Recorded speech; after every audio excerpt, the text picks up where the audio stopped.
Our second presenter is Professor Yang Wang. Yang Wang is an associate professor of art history at the University of Colorado, Denver. She is a specialist of modern and contemporary Asian art with an emphasis on Chinese art of the 20th century.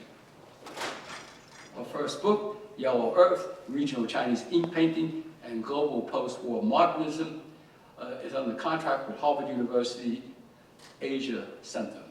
Examines the confluence of regionalism, neo-traditionalism, Cold War cultural exchange, and ink painting in the early People's Republic of China. This research received the support of a Getty ACLS Fellowship in the History of Art, as well as the Luce Foundation and Fulbright. Her broader research interests include collective practice, politicized aesthetics, transnational exchange, and Asian diasporic art. Our talk today will focus on a new project on 20th century Asian American art in Colorado. Our presentation will analyze the photographic work of Frank Du Muramoto, a Japanese-American immigrant, through an art historical lens. She will consider Muramoto's stylistic elements, specifically his evoking pictorialism and Japanese landscape painting. Please welcome Professor Yang Wang. Hi again, everyone. Thank you so much for your patience, and thank you, Dr. Wei, for that generous introduction. Also, of course, thanks to the organizers of this conference, and big thanks to the entire team here at Montana State for executing this event so beautifully, and to all my colleagues here, both presenters as well as those who are just here in attendance. I've learned so much from all of you over the last 3 days. Okay, so as Dr. Wei mentioned, this is a new project for me. And as a specialist of socialist-era Chinese art, I humbly recognize the limits of my knowledge and the depth of my understanding of the subject of my study. I'm particularly interested in your feedback and even leads for additional research. I also have to say that Dr. Wei is not here to present his own research, but I just want to recognize him, for those of you who don't know his work, that he is basically pioneer research on the history of Colorado, history of Asian Americans in Colorado. This is his book from 2016, I believe, 14, Asians in Colorado, and it's very valuable to my own research. Just want to say that. Despite the depth of Asian American history in Colorado, established through such historical chapters as mining, railroad construction, and World War II incarceration camps, little is known about the artistic contributions of Asian Americans in Colorado in the 19th and 20th centuries. This presentation represents my broader inquiry into the history of Asian Americans in the Mountain West region through the lens of art and visual culture. My questions are simple. What were the artistic contributions of Asian Americans in the 19th to 20th centuries? And by extension, how do we recover this history when available archives do not support this endeavor and visual materials are not categorized as art? In other words, what does the absence of materials tell us about the history of Asian diasporic art in the American interior? Melissa Ho, curator at the Smithsonian American Art Museum, notes the difficulty of a reclamation project like this one. In her words, if an artist's work is not brought and sold and reproduced in magazines and books and whose estates are not represented, curators don't know they exist. I suggest this archival invisibility resulted from the immigrant experience. The practice of art as a hobby, let alone a profession, was a privilege that few immigrant laborers enjoyed. For someone like Frank Muramoto, the subject of this presentation, who established a photography studio as a livelihood during a time when photography was not yet fully recognized as a fine art medium, the immigrant photographer would not have identified himself as an artist. And as such, his work would not have been exhibited in galleries and reproduced as art. However, because of the quantity, quality, and historical value of Muramoto's work, archives of his work have been preserved and donated to public collections in recent years. More than ever before, early 20th century Asian American artists are getting their due. However, recent scholarship on such figures as the California-based painters Shigeru Obata, which we heard about from Amy's presentation yesterday, and Tokyo Oyama, an artist that's featured in the exhibition that's currently at the Denver Art Museum, and J.R. Henneman, the curator, is sitting right there, so talk to her about that. So besides their work and a Washington-based photographer, Frank Matsuru, who you see up here, these examples suggest that Asian American art, specifically Japanese American, established itself in a meaningful way only on the American coast, particularly the Pacific coast. So the image in the middle is Tokyo Oiyama. Knowledge about Asian American art in the Mountain West seems to be limited to the works produced in the World War II Japanese American incarceration camps, such as a fantastic video created by Julia Shizuyo Popham on the works by Fukunosuke Kusumi, done in the Imache and Santa Anita camps that you see up here.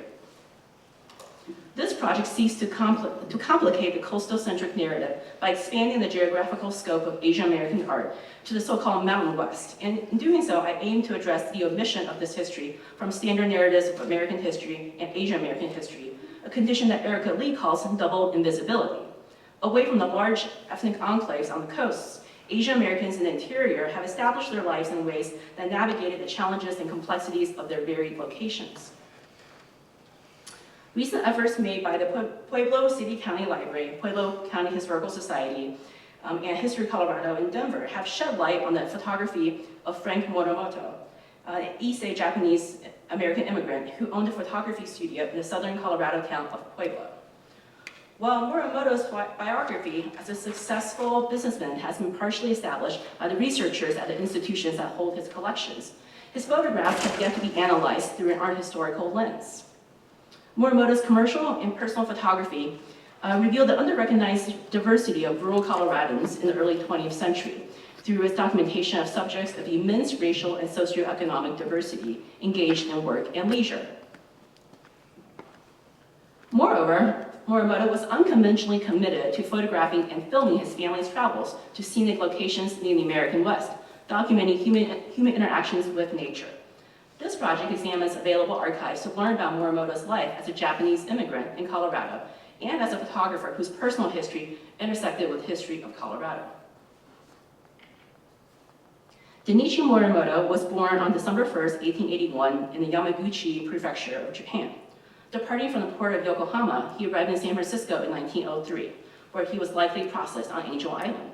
And for reasons unknown, the 19-year-old quickly left California for the American Mountain West, taking a job with the Union Pacific Railroad in Wyoming, followed by agricultural work in the sugar beet fields of Colorado for the next 7 years. Dissatisfied with a life of manual labor, Morimoto decided to change his fate. With his savings in hand, he moved eastward to Illinois and enrolled in Illinois College of Photography in Effingham. A 9-month course of study cost $150 at the time, which is about $4,000 in today's terms. And the school promised students training in cutting-edge photography technology, a relatively novel trade at the time. Group photos suggest the school enrolled a surprising number of female students and students of Asian descent, including Morimoto, who at this point identified himself as F, or Frank Morimoto, as you see here in the front row.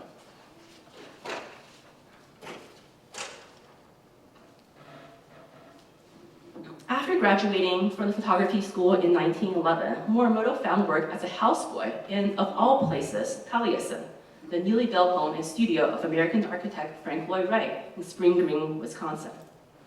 Employment of this kind as domestic servants was common for young Japanese men in the 1910s. Morimoto stayed at Taliesin for only a year before moving back to the Mountain West. He first arrived in Denver, but found the business environment too competitive, so he traveled south to join another Japanese alumnus of the Illinois Photography School, Tsume Manabe, in operating a photography studio in the rural town of Pueblo, Colorado.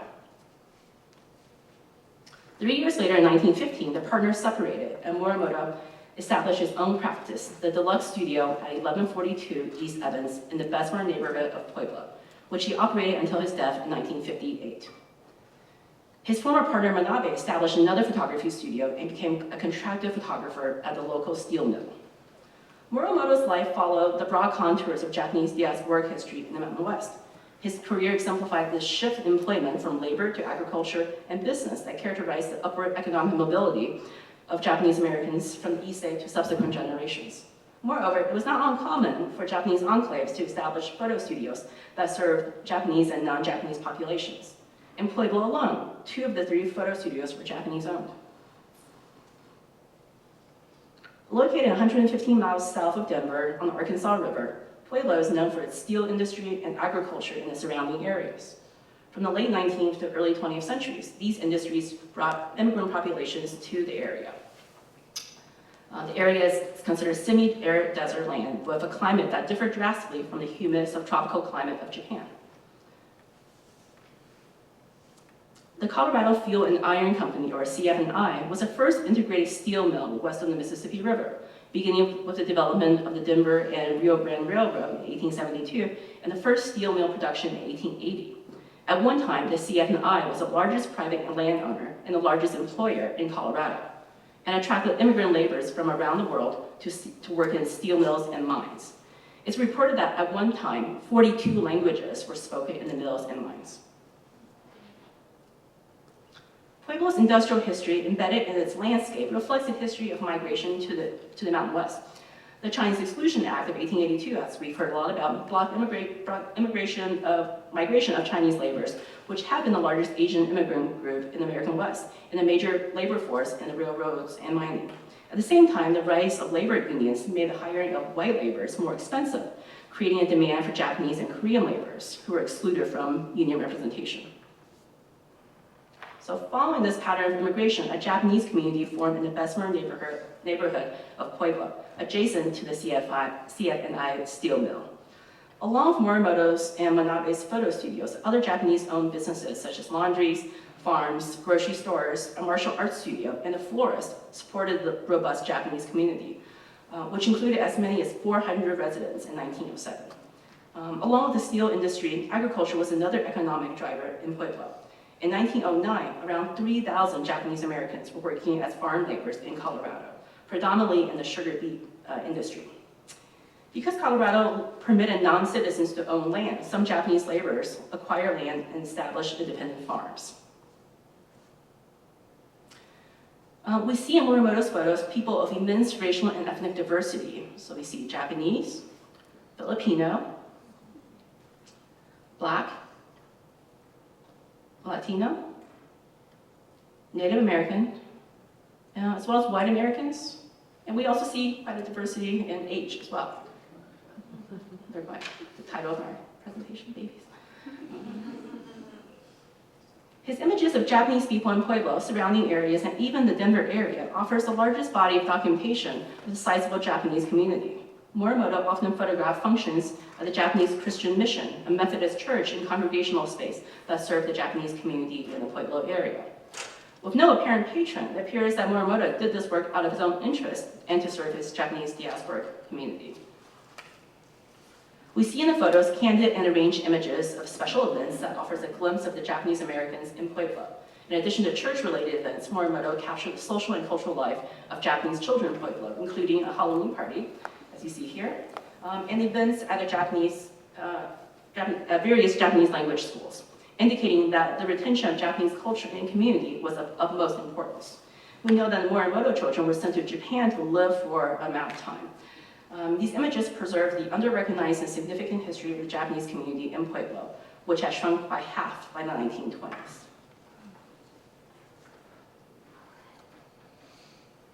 While photos of people were largely commissioned as a part of Morimoto's business, there was a substantial subsection of photography that features outdoor landscape, as you see here. However, rather than documenting nature as a place of pristine beauty or rugged grandeur, Morimoto's nature was approachable, enjoyable, and shows human interaction. In contrast to the forbidding perspective of Ansel Adams' photographs of Colorado's high mountain peaks, which showcase the pristine beauty of the American landscape as a tool of promoting environmentalism, the scale of Morimoto's photography was much more modest. As one of the founders of the F64 group, Adams preferred long exposures that produce sharply focused images, often absent of human subjects. It was called straight photography, and the style rejected the soft focus of East Coast-based pictorialist photography. So even though Morimoto generally portrayed nature as on a much more intimate scale as a site of human interaction and recreation, the images, for the most part, are sharp and focused, similar to the F64 group. In a vertically oriented image of the Garden of the Gods, located 16 miles north of Pueblo, we see cars parked on a road that snake through the iconic geological formations. Visitors can drive through this popular public park and interact with the formations on an intimate level. This public park is one of the most visited outdoor attractions in Colorado and probably all of the American West. Despite the clear focus on human activities, Morimoto's image reclaims an all-over sharp focus in keeping with the style of the California-based F-64 group. An elevated shot of the Royal Gorge in southern Colorado focuses not only on the sweeping vista of the dramatic gorge itself, but also on the addition of a newly built bridge with a single car traveling across it. Completed in 1929, the Royal Gorge Bridge was the highest bridge in the world until it was surpassed in 2001 by a bridge in China. It was a feat of engineering that connected previously unpassable terrain, but it should be noted that it was built as a tourist attraction, not as a route for transportation. Infrastructural projects like this bridge were monumental accomplishments in the mountainous state of Colorado, serving as an economic driver through tourism.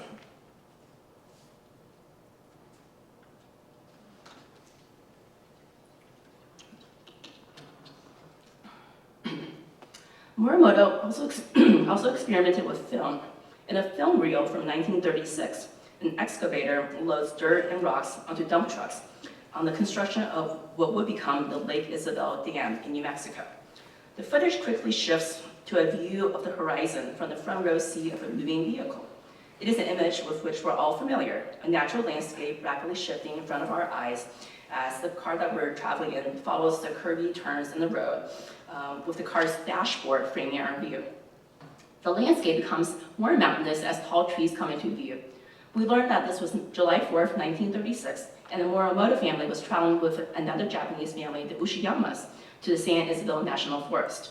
We see members of the families exploring nature with spontaneous glee. We see boys whacking rocks with sticks, while the women gingerly dip their feet in a shallow river. We see close-ups of flora and fauna, such as a columbine flower that Morimoto deliberately montaged into the film and captioned as the official state flower. This blending of family vacation and documentation industry runs consistently throughout Morimoto's personal films. The humanistic sensibility of Morimoto's nature photography and films may remind us of traditional East Asian painting, which almost always include a human point of reference for the viewer to envision oneself, as we see in Shenzhou's and Wen Jing's painting featuring two figures crossing a footbridge. Moreover, pictures such as a columbine flower and other close-ups of nature are reminiscent of the intimate microcosmic scale of bird and flower paintings, such as the famous five-colored parakeet attributed to Emperor Guizhong. While these connections between Morimoto's photography to ink painting may be compositional, I recently encountered a photograph of what seems to be a painting of Mount Fuji by Morimoto. The painting looks to be done in the viscous style of ink painting, but it may also combine opaque pigments. I don't want to overly ethnicize these images or typecast Morimoto as a photographer with old world sensibilities, as I think these photographs demonstrate more clearly the perspective of a rural American resident in Colorado. Moreover, the experience of traveling by car or road tripping was an emblematically American experience. By driving his family and friends to sites of interest in Colorado and surrounding areas, Morimoto participated in a quintessentially American pastime. In these spaces of nature, these immigrants became acquainted with the American landscape without having to negotiate gaps in language or expectations of the dominant culture. Images of cars also suggest a history of the consumer automobile in fueling the success of the national parks and outdoor recreation industry. Film seems to have offered a medium of experimentation for Morimoto that gives a glimpse into his varied interests. In another film, we see an exercise routine performed by a bodybuilder of Japanese descent, identified only as Kirahara. After warming up through dynamic stretching and jump roping, Kirahara proceeds to perform a series of very impressive exercises involving 85-pound kettlebells and 250-pound barbells. He also manually manipulates a steel rod. He also bends it with his hands. I don't have up here, I'm sorry. But this showcases the bodybuilder's strength and dexterity. Toward the end of the film, Morimoto himself entered the scene from behind the camera and attempts to copy some of Kirahara's moves, but he does so in vain, and both laugh. The photographer's physical struggle with the weights is humorous and very relatable for the viewer. So who was Kirahara, and why did Morimoto film him? The bodybuilder seems to be a seasoned performer given his stage presence and comfort in front of the camera. He may have been a circus performer. This film stands out among Morimoto's films because it is the only one that features a staged performance, even though Morimoto has photographed other performers and performances. The discerning yet non-discriminating lens of Morimoto was an effective part of his business practice that also captured the diversity of people in a typical American town in the Mountain West in the early 20th century. Notably, all the photographs are taken with care and skill, revealing Morimoto's professional competency and perhaps his generous and empathetic treatment of his subjects. In plain portraits, the subjects are expectedly tidy and dressed and grooming. But even in more spontaneous shots of people at work, the subjects look self-possessed regardless of their identity or environment in individual and group portraits. Capturing the history of immigrants in rural America, in particular the American interior West, Morimoto's photographs are timely because of who and what they portray. The range of his photographic subjects reveals the surprising diversity of rural areas. At the same time, the set of images represent just one narrative in the bigger story of Asian American art and visual culture in the Mountain West. Morimoto was a studio photographer whose work was largely commercial. However, we see through his work that he may have been considered an artist in a different time period and context. It remains to be determined if the broader scope of Morimoto's activities, including evidence of painting, reveals additional insight into his aesthetic practice. Morimoto's brief experience working at Frank Lloyd Wright's house stayed with him. As the photographer wrote a letter to the architect in the final years of his life, he wrote to Wright, "Dear sir, I have followed your career with interest. I would like to meet with you again." It is unclear if the architect ever responded or if Morimoto made further attempts to contact him. It appears that Morimoto was deeply influenced by his short time at Taliesin. Even though Morimoto's trade was photography rather than architecture, he may have found inspiration in architecture, which, like photography, was an applied art form that utilized technology. Moreover, Morimoto may have found inspiration in Wright's designs, which borrow from Japanese design and are largely associated with the American interior, in particular the Midwest. One wonders about the extent and nature of Morimoto's and Wright's interactions, which we may never know. However, it doesn't seem coincidental that both of Morimoto's sons, James and George, became architects. Morimoto's letter reveals a strand of continuity between two generations, an inheritance of the Nisei from the Issei, as well as a multi-generational process of assimilation to not only become Americans, but Americans who can forge their own destinies through creative practice. Thank you.